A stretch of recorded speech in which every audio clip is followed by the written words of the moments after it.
Hi, and welcome to the contingency plan. I did a video a while back on miscellaneous items to have in your bug out bag, and one of the things I suggested were handcuff keys. Now, handcuff keys aren't necessarily for your bug out bag. You might want to keep one in there, but you're going to want to put one like on your keychain, one in your vehicle, maybe sew one or two into a couple items of clothing, anywhere where you think you will always have access to a handcuff key. And you can get a 5-pack of these on Amazon for about $5. Most handcuffs today are double locking, and what that means is generally when you put handcuffs on, they'll just keep cinching down and getting tighter until they meet resistance.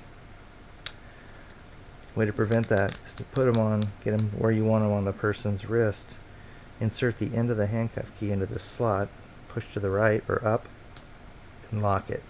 Okay, now it's not going anywhere. However, in order to get this off now, you have to turn the key to the right to unlock the double lock, and then to the left to unlock the cuff itself.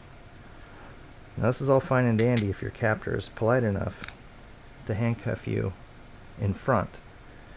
As long as you can get to a handcuff key and you're cuffed in front, you'll get it off in a few seconds.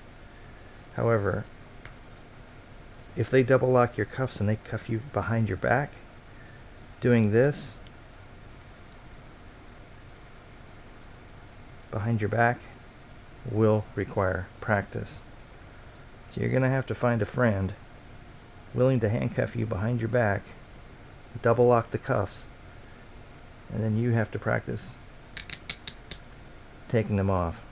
Could save your life someday. Thanks for watching.